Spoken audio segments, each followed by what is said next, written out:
Carmina Villaroel, Cassie Legaspi nag-react sa sinabi ni Darren na single siya at mag-best friend lang sila. Naging laman ng mga usap-usapan sa social media ang naging pagtanggi ni Darren Espanto sa naging relasyon nila ni Cassie Legaspi. Matatandaan na hayagang isiniwalat ni Darren Espanto ang pagiging single ngayon. Maging sa mga panayam sa kanya ay palagi niyang tinatanggi na naging magkarelasyon sila noon ni Cassie Legaspi dahil hanggang sa pagkakaibigan lamang umano sila.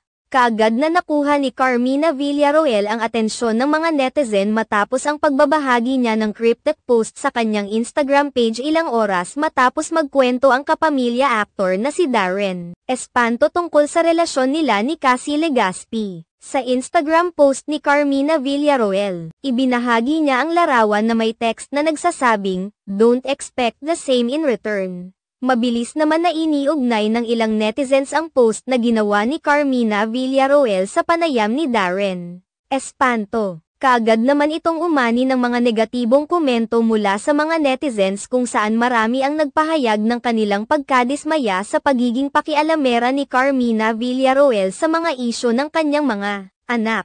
May mga nagsasabi pa na sana ay hayaan na lamang ni Carmina ang kanyang mga anak na umayo sa kani-kanilang mga problema lalo na sa usapin patungkol sa pag-ibig. Sa kabilang banda, maging si Cassie Legaspi ay naglabas rin ng hinanakit sa mga isiniwalat ni Darren Espanto. Nagbahagi rin si Cassie Legaspi ng isang kanta patungkol sa isang toxic boyfriend. Hinala ng maraming mga netizens na ito rin ang kanyang sagot sa mga naging pahayag ni Darren Espanto. Sa ngayon ay hinihintay ng mga netizens na sumagot si Darren sa cryptic post ni Cassie Legaspi at Carmina Villaroel.